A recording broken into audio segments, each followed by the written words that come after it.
মুন্সিগঞ্জে কিশোর easy bike চালক ফয়সাল ঢালির লাশ উদ্ধার। মুন্সিগঞ্জের প্রতিনিধি শাহনাজ বেগমের তথ্য ও চিত্রে বিস্তারিত আয়েশা আক্তার। মুন্সিগঞ্জ সদর উপজেলার চরকেওয়ার ইউনিয়নের দক্ষিণ চরমসুরা গ্রামের কিশোর ফয়সাল ঢালি নিখোঁজের একদিন পর লাশ উদ্ধার করেছে পুলিশ।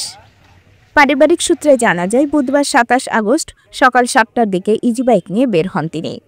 দুপুর ১২টার দিকে বাড়িতে এসে দ্বিতীয় দফায় ব্যাটারি চালিত ইজি বাইক নিয়ে বের হয় ফয়সাল, তবে আর বাড়ি ফেরেননি সে। বিকেল ৩টার দিকে ফুলতলা রোডের পাশে তার ইজি বাইকটি দেখতে পায় ছোট ভাই। অনেক খোঁজাখুঁজি করে ফয়সালকে না পেয়ে পরিবারের পক্ষ থেকে ওই দিনই মুন্সিগঞ্জ সদর থানায় একটি সাধারণ ডায়েরি জিডি নাম্বার 2199 তারিখ ৭/৮/২০২৫ করে নিহতের মা ফাতেমা বেগম।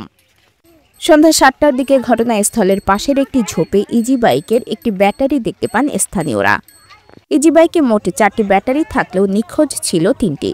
এরপরও ফয়সালের কোনো সন্ধান মেলেনি। অবশেষে বৃহস্পতিবার ২৮ আগস্ট সকাল ৬টার দিকে একই স্থানের পানিতে ডুবন্ত অবস্থায় ফয়সালের মরদেহ দেখতে পান স্থানীয়রা। খবর পেয়ে পুলিশ ঘটনাস্থলে গিয়ে লাশ উদ্ধার করে ময়নাতদন্তের জন্য হাসপাতালের মর্গে প্রেরণ করে।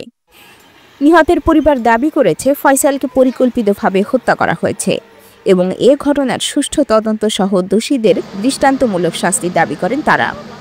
এ বিষয়ে মুন্সিগঞ্জ সদর থানার officer in-charge OC M Saiful Islam জানান, আমরা ঘটনাস্থল পরিদর্শন করেছি।